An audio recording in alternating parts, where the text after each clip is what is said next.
Chai with Chitra.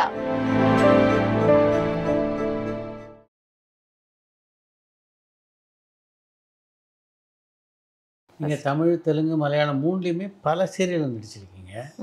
இந்த serial நடிக்கிறதுல என்ன plus அப்படின்னு நினைக்கிறீங்க, இல்லை அதில் மைனஸ் எதாவது இருக்கு? நான் நடித்த டைம் அப்போது சார், இப்போ மாற்றங்கள் இருக்கலாம். ஸோ அப்போது வந்து ஜென்ரலாக சீரியல்னு சொல்லும்போது நான் என்ன சொல்லுவாங்கன்னா, ஓ க்ளோஸ்அப் எடுத்தாங்கன்னா க்ளோஸ்அப்பே வச்சு காமிச்சிட்டே இருப்பாங்க, இல்லை ஒரு சீனை வந்து ஒரு ½ அன் ஹவர் இழுப்பாங்க அப்படி இப்படின்னு. பட் நான் நடித்த காலகட்டத்தில் அப்படி இல்லை சார். நான் பண்ண ரோல்ஸ் எல்லாமே வந்து லிட்ரலி ஒரு படத்தில் பண்ணுற அளவுக்கு முக்கியத்துவமான முக்கியத்துவம் கொடுத்த சில ரோல்ஸ், டேக்கிங்ஸில் இருந்து சரி, லைட்டிங்ஸில் இருந்து சரி, அந்த மாதிரி சில ப்ரொடக்ஷன் ஹவுசஸில் தான் வேலை செஞ்சேன். ஸோ இன்ஃபேக்ட் என்னோட first serial drama actually Radaan டிவியோடது. அது நிறைய பேருக்கு தெரியாது. சிறைன்னு சொல்லிட்டு ஒரு ப்ராஜெக்ட். ஸோ அதுதான் என்னோட ஃபர்ஸ்ட். ஸோ இன்ஃபேக்ட் அவங்க கேமரா வாங்கி, I still remember it was a new camera and my close-up was the first close-up. So அதெல்லாம் வந்து ரொம்ப ஆழமான ரோல்ஸ். ஸோ என்ன ஆயிடுச்சுன்னா, எனக்கு படத்தில் நடிக்கலையே அப்படின்ற ஒரு வருத்தம் எனக்கு அந்த டைமில் வரல. ஏன்னா நல்ல நல்ல கதாபாத்திரங்களாக வந்தது எனக்கு. தெலுங்குல வந்து பிளைண்டாக நடிச்சிருக்கேன், அப்புறம் வந்து மலையாளத்தில் வந்து வேற ஒரு ரொம்ப ஒரு ஹெவியான ஒரு ரோல் பண்ணியிருக்கேன். ஸோ இட் கெப்ட் கம்மிங், நல்ல roles kept coming. And cinema பேக்ரவுண்ட்லேருந்து வந்த ஒரு ஆர்டிஸ்ட்ன்றதுனால இன்னும் கொஞ்சம் கமர்ஷியல் வேல்யூ அதிகமாக இருந்தது எனக்கு. So people were coming with very good roles. But இப்போ I hear that the situation has changed. இப்போ வந்து it is more of quantity தான் வந்து யூனோ, பிகாஸ் பட்ஜெட்னாலேயும் வேரியஸ் இஷ்யூஸ்னாலேயும், வேரியஸ் ரீசன்ஸ், ப்ராக்டிக்கல் ரீசன்ஸ்னாலேயும் கதாபாத்திரங்களுக்கு அந்த அளவுக்கு முக்கியத்துவம் சில நேரம் கொடுக்கறது இல்லை அப்படின்றத நான் கேள்விப்பட்டிருக்கேன். ஸோ என்னோட டைமில் it was good going at that time. So I won't say that எனக்கு அது நெகட்டிவாக அப்போ தோணலை, எதுவுமே அப்போ தோணலை. மேபி இப்போ நடித்தா I don't know, maybe I'll have something negative to say. நீங்கள் சிங்கப்பூர் போன உடனே உங்களை சிங்கப்பூரில் எப்படி பார்த்தாங்க? எல்லாருக்கும் தெரியும் இந்த மாதிரி இவங்க நடிகை தான், நிறைய படம் பண்ணியிருக்காங்க. அஃப்கோர்ஸ் ஆத்தங்கர மருமை கேர்ள், அப்படி ஆத்தங்கர மருமை கேர்ள் அப்படின்னு தான் சொல்லுவாங்க எல்லாரும் அங்கேயுமே. ஐடென்டிட்டி. ஸோ அது இருந்தது. பட் என்னன்னா, நம்ம ஒரு ஊரை விட்டு நம்ம இன்னொரு ஊருக்கு போகும்போது we have to try and fit in. நம்ம ஓரளவு தான் நம்ம ஃபிட் இன் பண்ண முடியும். ஏன்னா எப்படி பார்த்தாலும் இங்கே தான் என்னோட ரூட்ஸ். நான் வந்து what ever said and ton, I am an Indian. என்னோட இந்தியன் பாஸ்போர்ட்டை கூட நான் விட்டு கொடுத்தது கிடையாது. I am like that. So ஒரு சந்தர்ப்ப சூழ்நிலைனால ஐ எம் அப்ராட், ஏன்னா ஹஸ்பண்டோட ஊர் அது அப்படின்றதுனால.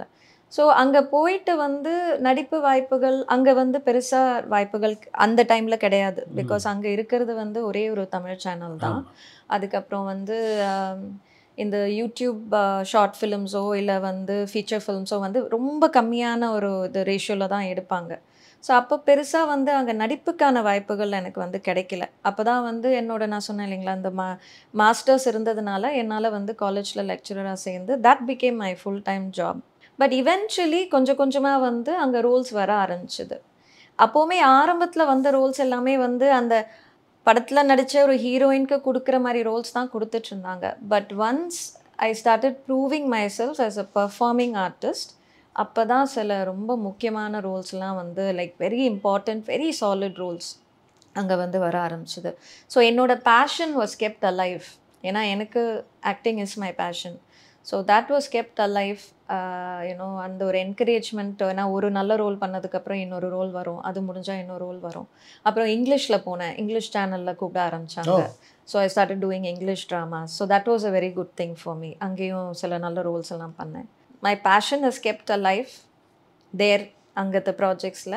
பட் நவ் பாப்பா வளர்கிற வரைக்கும் I just wanted to wait. ஏன்னா வந்து I wanted to be there for her. நான் என்றைக்குமே சொன்னதில்லை நான் திருப்பி ஊருக்கு வரமாட்டேன், நான் சினிமாவில் நடிக்க மாட்டேன், இந்த வார்த்தையெல்லாம் வாயிலேருந்து. ஏன்னா ஐ டோல் மை செல்ஃப் கண்டிப்பாக ஒரு நாளைக்கு நான் வருவேன் திருப்பி. பட் அதுக்கான பேஷன்ஸும் எனக்கு இருந்தது. And I wanted to wait for my daughter to grow up a bit more. So finally after so many years I'm ready for a re-entry here. So ஒரு ப்ராஜெக்டும் பண்ணியிருக்கேன் இங்கே. அது இப்போ ரிலீஸ் ஆக போகுது. அப்படியா? அமேசான் ப்ரைம்க்கு பண்ணியிருக்கேன். அகேன் புஷ்கர் காயத்ரிக்கு தான் ஒர்க் பண்ணியிருக்கேன். ஸோ அது ரொம்ப ஒரு என்ன சொல்கிறது, வேறு எந்த டீமுக்கு நான் பண்ணியிருந்தாலுமே ஐ திங்க் இந்த நிறைவு எனக்கு கிடைச்சிருக்காது. ஏன்னா it was a team that I already know. So ரொம்ப கம்ஃபர்ட்டாக இருந்தது. ஏன்னா ரொம்ப வருஷம் ஆயிடுச்சு சார் இங்கே ஒர்க் பண்ணி.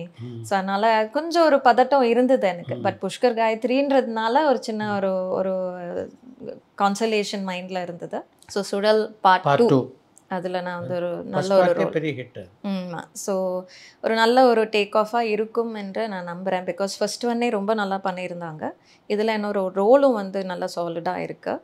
So I am also waiting. இப்போ தொடர்ந்து பட வாய்ப்புகளை ஏற்றுக்கொள்கின்ற மனநிலையில் இருக்கீங்க? கண்டிப்பாக சார், கண்டிப்பாக. I am ready. பிகாஸ் என்னைக்கு நான் சுழல் அக்செப்ட் பண்ணேனோ, ஏன்னா இது ஃபேமிலி கூட கலந்து பேசி எடுத்த முடிவு தான், நானாக எடுத்த முடிவு இல்லை. So once I have the support, 2 பேரோட சப்போர்ட் இருந்ததுனால, ஏன்னா இது ஒன்ஸ் இது கிக் ஸ்டார்ட் பண்ணிட்டா தொடர்ந்து வாய்ப்புகள் வந்ததுன்னா கண்டிப்பாக I am ready to go ahead. இப்போது இங்கே சென்னையில் வீடும் எடுத்தாச்சு. So all settled for that. So பார்ப்போம், let's see how it goes. இப்போ ரிலீஸ் ஆகிற எல்லா படங்களையும் பார்க்குறீங்களா?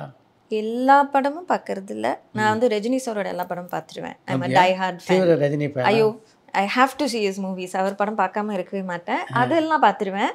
பட் மற்ற படங்கள் டிபெண்ட்ஸ் ஆன் பப்ளிக்கோட ரிவ்யூஸ், அதெல்லாம் பார்த்துட்டு. தனுஷோட படங்களும் எனக்கு ரொம்ப பிடிக்கும். ஐ லவ் வாட்சிங் Dhanush on screen. I think is an amazing actor. I think one of those few people I want to work with at some time.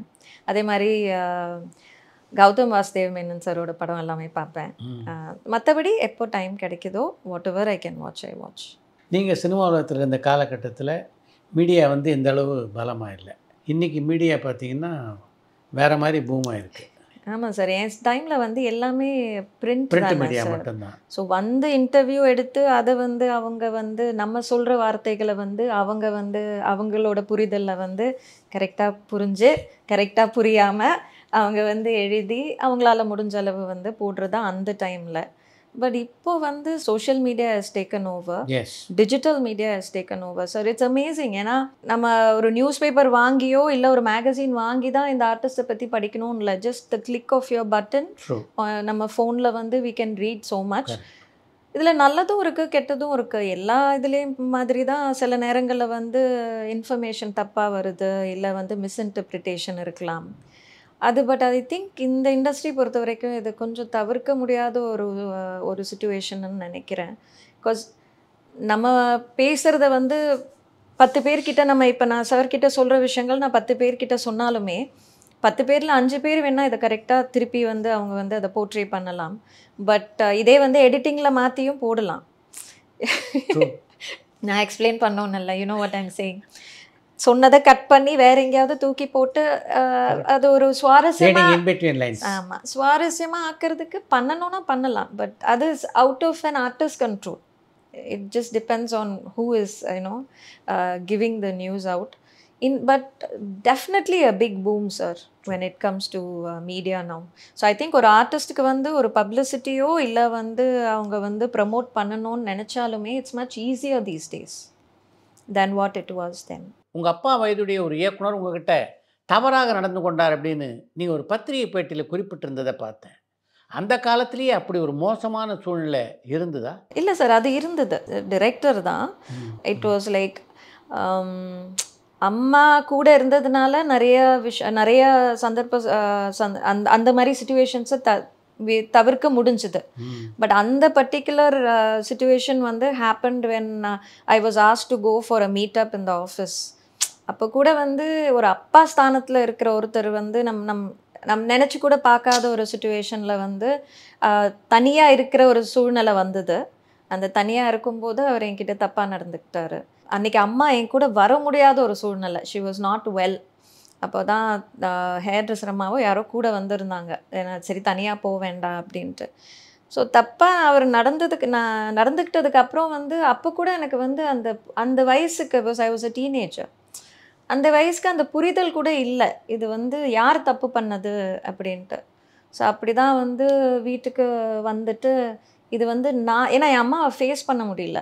அம்மா வந்து என்னடி ஒரு மாதிரி டல்லாக இருக்க அப்படின்னா எனக்கு அது திருப்பி எனக்கு எப்படி சொல்கிறதுன்னு தெரியல. ஸோ அந்த வயசுக்கு என்னோட புரிதலுக்கு நான் என்ன நினச்சேன்னா நான் தான் தப்பு பண்ணிட்டேன். ஐ டென்ட் ஃபீல் லைக் அவர் தப்பு பண்ண மாதிரி தோணலை. நான் இதை அலோவ் பண்ணிட்டேன், நான் தான் தப்பு பண்ணிட்டேன், ஸோ இது என்னோட ஃபால்ட் தான் அப்படின்னு சொல்லி தான் ஆக்சுவலி நான் தூக்க மாத்திரை எடுத்துக்கிட்டேன். அப்புறம் I had to be admitted and all that happened. And then அம்மா was like, அந்த மாதிரி நினைக்கவே நினைக்காத, it was not your fault, you know. So அது நடந்தது சார் அப்போது. பட் என்னென்னா the take away from that was I think I became stronger. அது வரைக்கும் ரொம்ப குவைட்டாக, ரொம்ப இன்னும் யார்கிட்டே பெருசாக பேசாமல், இல்லை வந்து எனக்காக கூட நான் பேச மாட்டேன். பட் அந்த சம்பவம் நடந்ததுக்கப்புறம் I realise that we have to stand up for ourselves no matter what. So and that was my puridal from that whole incident. But I've forgotten about it. I want to move on. So நான் அந்த டைரக்டரை இது வரைக்கும் பார்த்ததில்லை அதுக்கப்புறம். But I am very confident that நான் இன்றைக்கி அவரை பார்த்தேனாலும் எனக்கு I have the confidence in me. நான் அவரை பார்த்து சார் வணக்கம் எப்படி இருக்கீங்கன்னு என்னால் கேட்க முடியும். ஏன்னா நான் அவரை ஐ forgiven him for that. ஏன்னா நான் அந்த வெறுப்பையும் அந்த அந்த நெகட்டிவிட்டியும் நான் ஹோல்ட் ஆன் பண்ணிக்கிட்டேன்னா அது என்ன தான் பாதிக்கும். So it was done, it's over, I have moved on, I have become a stronger woman. இப்படிப்பட்ட மனப்பக்குவத்துக்கு நீங்கள் வரத்துக்கு ஒரு பயிற்சி காரணமாக இருந்ததுன்னு ஒரு பேட்டியில் சொல்லுங்க. அது சிங்கப்பூரில் வந்து ஒரு சொசைட்டி இருக்குது, it's run by a guru. So self awareness society. Basically இது வந்து it's got nothing to do with religion. They focus on spirituality. ஏன்னா அது நிறைய பேருக்கு ரிலிஜனுக்கும் ஸ்பிரிச்சுவாலிட்டிக்கும் வித்தியாசம் தெரியாது. So spirituality by means of meditation. ஏன்னா நம்ம மெடிடேஷன் பண்ணும்போது தான் நம்மளோட மனசையும் தாட்ஸையும் நம்மளால் காம் பண்ண முடியும், நம்மளால் ஃபோக்கஸ் பண்ண முடியும் அந்த positive energy. And self awareness as an நம்ம நிறைய பேருக்கு வந்து நம்மளை சார்ந்தவங்களுக்கு நம்ம என்னவெல்லாம் செய்கிறோம் சார். நம்ம வந்து மற்றவங்களுக்கு நம்ம உழைக்கிறோம், நம்ம ஃபேமிலிக்கு உழைக்கிறோம், நம்ம ஃப்ரெண்ட்ஸ்க்காக நம்ம என்னவெல்லாம் செய்கிறோம். பட் நமக்கு நம்ம எதுவும் செஞ்சுக்கிறது இல்லை. இந்த செல்ஃப் லவ்ன்றதை வந்து நம்மள நிறைய பேருக்கு மேபி என்னோட generation we don't know, we are taught to sacrifice. But self love என்ன, நான் எப்படி லவ் பண்ணிக்கணும்னு எனக்கு தெரியாது. ஸோ இந்த பயிற்சி was for that. Self awareness, self love நம்ம வந்து நம்மளை எந்த அளவுக்கு வாழ்க்கையில் முன்னுக்கு கொண்டு போகும். Meditation as in chakra meditation and all that, breathing techniques and all that, அது டெய்லி நம்ம வந்து ப்ராக்டிஸ் பண்ணிட்டு வந்தோம்னா எந்த அளவுக்கு வந்து நம்ம மைண்டை காம் பண்ணி ஒரு பக்குவத்தை கொடுக்கும் அப்படின்றத ஐ வென்ட் த்ரூ. இதனால நம்ம 360 degrees மாறிட மாட்டோம் இந்த கோர்ஸ் பண்ணுறதுனால. It takes out and also it is a initiation for you to move forward in life. கொஞ்சம் பாசிட்டிவிட்டியோட, நல்ல எண்ணங்களோட நம்மளால் வந்து few things it teaches us like very randomly சொல்லணுன்னா மன்னிப்போம் மறப்போம். எந்த அளவுக்கு நம்ம மனசில் இதெல்லாம் வச்சுக்கிட்டு இருந்தோம்னா நம்மளால் மூவ் ஃபார்வர்ட் பண்ண முடியாது. அதே மாதிரி நம்ம அன்பை செலுத்தும் போது நமக்கு எக்ஸ்பெக்டேஷன்ஸ் இருக்குது சார் எல்லாருக்கிட்டே இருந்தோம். நான் உனக்கு இவ்வளோ அன்பு கொடுக்குறேன்னா நீ எனக்கு திருப்பி கொடு, அது வேண்டாம், நீ கொடுக்கறத கொடு, அவங்க கொடுக்குறாங்களோ இல்லையோ விட்டுடு. ஏன்னா அவங்க தான், அவங்களுக்கு தோணுச்சுன்னா தான் அவங்க அன்பு கொடுப்பாங்க. அதே மாதிரி இன்னொன்றும் இஸ் யாரையும் நம்மளால் மாற்ற முடியாது. நோபடி நம்ம மனசு வைக்கிறதுனால வி கான் சேஞ்ச். அவங்க நினச்சா மட்டுமே அவங்க மாற்றிக்குவாங்க. ஸோ நம்ம தலைகீழ நின்னாலும் சிலவங்க அவங்க கேரக்டர்ஸை மாற்றிக்க போகிறதில்ல. You need to accept people as they are. அவங்கள மாற்றிக்கணும்னு நினச்சாங்கன்னா you can always be there in the journey with them. So இந்த சில புரிதல்கள் எல்லாம் இந்த கோர்ஸ் ஓரளவு வந்து ஒரு நல்ல ஒரு இனிஷியேஷனை கொடுத்துருக்கு. ஐ எம் ஹோப்பிங் தட் ஃப்யூச்சரில் I can take this forward in my thought process அப்படின்றதான் என்னோட எண்ணம். உங்கள் டாக்டருக்கு சினிமா நடிக்கிற ஆசை இல்லையா? டாக்டருக்கு இல்லை சார். வந்து ஷீ இஸ் வெரி அகாடமிக். இப்போ வந்து டபுள் மேஜர் பண்ணுறாங்க சைக்காலஜியில். அதுக்கப்புறம் she is going to do her masters. கேட்டாச்சு, அவங்க என் கூட ஃபோட்டோஸ்லாம் வந்து நான் போடும்போது இங்கே இருக்கிறவங்களும் கேட்டிருக்காங்க, அங்கே இருக்கிறவங்களும் கேட்டிருக்காங்க உங்கள் பொண்ணு நடிக்க மாட்டாங்களான்னு. என் பொண்ணு வந்து she said no I am not interested. So I feel force பண்ணக்கூடாது. அதுவும் எஸ்பெஷலி இந்த ஒரு துறையில் வந்து நமக்கா தோணணும். ஸோ அவங்க வந்து அகாடமிக்லி இன்க்ளைன்டுன்றதுனால சரி நீ உனக்கு என்ன பண்ணணுமோ நீ பண்ணு அப்படின்னு சொன்னாங்க. 2 பேரும் சப்போர்ட்டிவாக இருக்கும். இப்போ இந்த சீசனில் என்ன மாதிரியான கதாபாத்திரங்கள் ஏற்று நடிக்கணும், என்ன சினிமாவில் பரிணமிக்கணும் அப்படின்னு ஐடியா? நான் வந்து ஒரு லீட் ரோல் பண்ணுற காலகட்டம் போயிடுச்சு. பிகாஸ் அதுதான் உண்மை. நம்ம வந்து no one is going to stay young forever. As not in your heart நம்ம யங்காக இருக்கலாம். பட் ஒரு நம்ம சினிமாவில் வந்து சில கிளீஷேஸ் இருக்குது. இப்போ நான் பண்ண முடிஞ்ச கேரக்டர்ஸ் வந்து சப்போர்ட்டிங் ரோல்ஸாக தான் இருக்கும். So again like I set கொஞ்சம் ஆழமான கதாபாத்திரங்கள், பெர்ஃபார்மன்ஸ் ஓரியன்ட் கதாபாத்திரங்கள். இந்த ரோல் வந்து இவங்க அஸ்வினி பண்ணும்போது நாங்கள் பார்க்குறது அஸ்வினி இல்லை, அந்த ரோலை தான் நாங்கள் பார்க்குறோம் அப்படின்ற அந்த ஒரு காலகட்டம் வரணும் அப்படின்றதான் என்னோட ஆசை. So I am willing to work towards that. நீ பாடம் வருமா? நான் கிளாசிக்கலி ட்ரெயின் சார், இப்போ பாடுறதில்ல. பட் நான் வந்து because Bharatanatyam dancer from the age of, நான் 4 வயசுல இருந்து பரதநாட்டியம் ஆடிட்டு இருந்தேன். அப்புறம் அதே டைமில் I also was classically trained. So அதனால பாடுவேன். ஒரு பாட்டு பாடலாமா? பாவன குரு பவன புரா தீஷமாஸ்ரயே குரு பவன புரா தீஷமாஸ்ரயே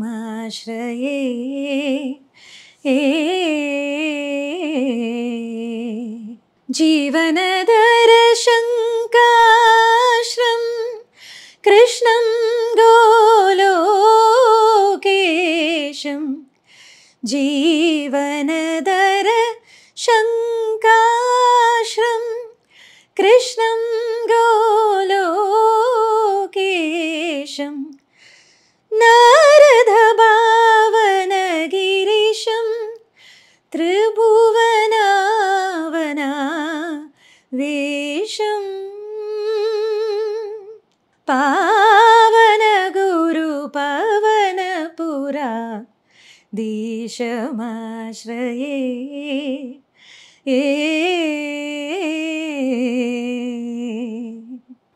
சூப்பர், ரொம்ப நல்லா பாடுறேன். அஸ்வினுடைய ஸ்ட்ரென்த் என்ன? எனக்கு பொறுமை நிறையா இருக்குது sir. I have lot of patience. ஏன்னா நான் வாழ்க்கையில் நிறைய கட்டங்களில் வந்து அந்த பொறுமைனால தான் என்னால் முன்னுக்கு வர முடிஞ்சுது அப்படின்னு. ஏன்னா சில விஷயங்களெல்லாம் உடனே நடக்காது நம்ம நினைக்கிற மாதிரி. ஸோ எஸ், நம்ம வி கெட் ஃப்ரஸ்ட்ரேட்டட், நமக்கு கோவம் வரும், ஃப்ரஸ்ட்ரேஷன் வந்துடும், எல்லாமே வந்துடும். பட் அந்த நடக்கும், இட் வில் ஹேப்பன். அந்த பொறுமை நிறையா இருக்குது. ஸோ அது என்னோடய பர்சனல் லைஃப்லேயும் I think it has helped.